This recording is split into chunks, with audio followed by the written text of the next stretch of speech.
Welcome back to Tailgate Fan, everybody. This week we're coming to you from Baylor University. Now, over my shoulder, my pal Jimmy is smoking up some of his world-famous brisket in that fantastic customized Baylor University smoker. I mean, we're in Texas. There's brisket around the corner everywhere. The state is practically made from it. And if you're looking for a way to make some awesome Saturday tailgate brisket and then maybe take it to the next level, our cooking correspondent, Camille Ford, along with somebody from Dinosaur Barbecue, is going to show you how to get it done. Camille, low and slow, mama. Nick, I'm at Dinosaur Barbecue, and we're gonna learn all about how to tailgate brisket. Now, it seems like a simple meat, but it's actually not. And Pitmaster Leland Avellino is gonna teach us why.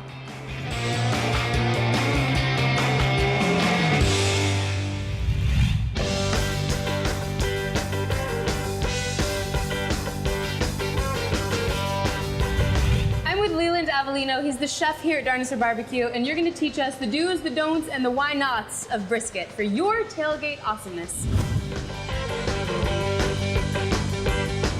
First thing you want to do when you see a piece of brisket is you want to inspect it first and feel for your thick pieces of fat. I washed my hands. I'd like to get in here. Get right in here. We're going to go through this thing, we're going to look at it, then we're going to start trimming it. Where the fat is the hardest is where we're going to take it off. See, we're not going to do anything right here. We're going to leave that just where it is. That's like young fat. What that's going to do on the cooking process is that's going to baste all this meat. This stuff's got to come off. All right. And what we'll do is we trim this down to about a quarter of an inch, wherever we feel that it's heavy. We call this the football here in the restaurant. We get the football cut out. Now, I see you have a very special knife. I do. What about the average tailgater who wants to try to, mimic this behavior? You can visit your butcher and you can ask him for a fully trimmed piece of brisket, 10, 12 pounds. The last thing I'll do is I'll give it a couple of punches right here. Yeah. And what that'll do, nice job. And what that'll do is not bringing sides, Mom. It'll make it nice and flat, and it'll make the cooking process just a little bit easier. From this point here, we're gonna bring up our secret recipe rub, which is salt and pepper. So again, these little pockets that we opened up, we're gonna make sure we season liberally. Now, again, I do not want you to be afraid to season this piece of meat.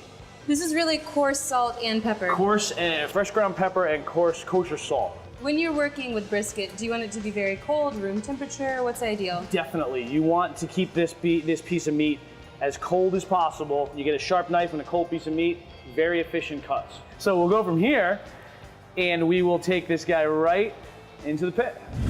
In we go. What kind of smoke are you guys using? We use hickory, green hickory. And how long is it going to be in the pit? Be in the pit from 12 to 14 hours at about 200 degrees. That's low. Very low, low and slow. Slow. Slow and low. If you don't have a pit at home, you can use your conventional oven, again about 225, 200 degrees. Should you cover it? Or? You could cover it with aluminum foil. You could put a little bit of liquid smoke in the bottom of the pan to get a little of that smoke flavor. I would personally recommend buying a pit and learning how to smoke. Listen, if you guys want to learn all about tailgating, all about the best recipes for this guy's barbecue, check it out at tailgatefan.com. I think it's time. I think it's time. It's like it went in a caterpillar and came out a magnificent brisket butterfly. First thing we do when we pull it out of the pit is we go to our mop sauce. Okay. It's a Carolina vinegar based, very thin. What this does is it kind of just gets a little moisture.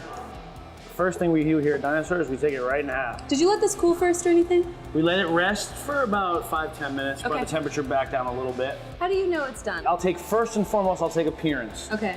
Second, I'll feel it. Now we have nice, it's got a nice give right there. It's pushing back a little bit, but you can just tell. Okay, so now on how we serve this, we take it in half this way, and then again in half this way.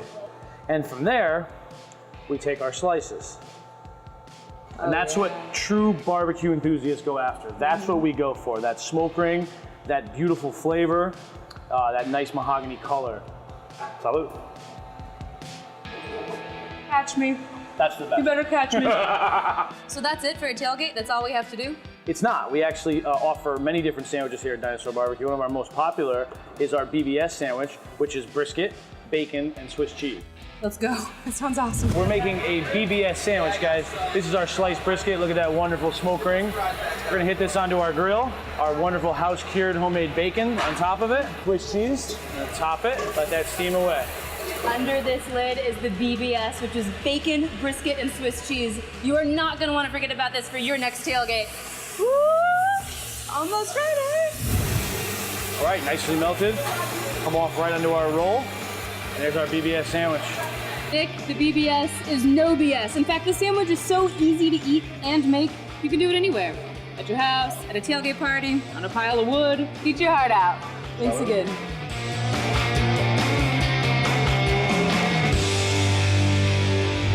Thank you so much, guys. That looks brisket-licious. Oh, and the sandwich? Mwah, so tasty. Love it. Now, if you guys want to grab that recipe or any of the other ones we've featured on the show this year, head on over to tailgatefan.com. And don't you party people go anywhere. More beverages, ball game, and Baylor when Tailgate Fan returns. Coming up, Tailgate Fan Super Fan of the Week. I'm 5 again, and my mom's in the mall, and she left me out here on the ride. Mom! Hurry, grab a beverage. Tailgate Fan will be right back.